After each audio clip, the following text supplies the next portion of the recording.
This is English shorthand dictation. Speed 120 word per minute. Ready? Start. Sir, some days ago I had the honor of presenting to the House the report of the Planning Commission on the second 5-year plan.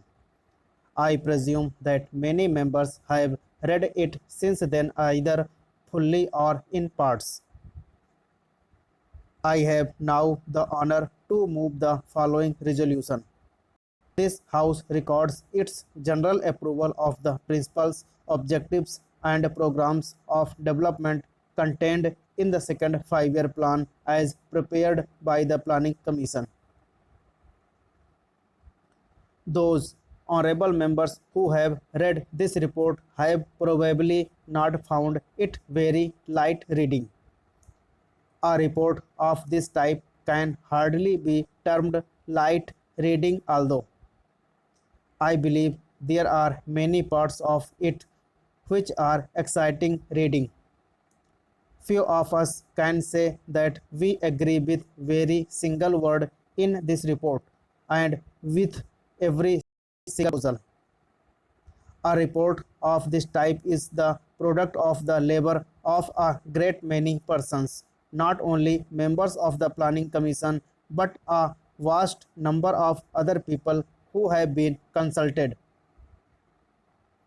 Among them are experts of our own country and of foreign countries and other representing various interests and professions in the country. As with all joint products, there is an attempt to meet different viewpoints. I hope this House will view the report as a whole, keeping in mind the unity of approach, objectives, methods, and principles underlying it, and not so much the details.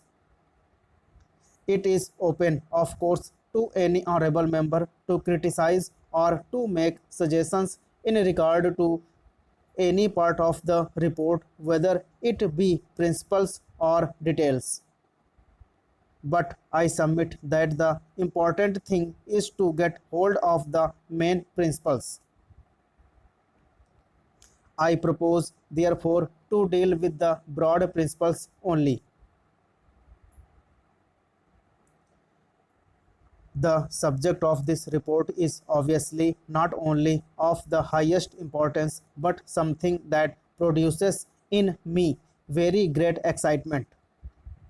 It is an exciting subject because it deals with the future of 360 million of people. To some extent, that future will affect the future of other countries and even of the rest of the world. It therefore becomes an enthralling and exciting subject. We are engaged in the shaping of the future of India.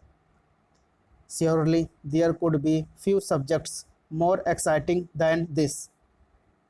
It is therefore with a sense of the burden of history that I face this problem.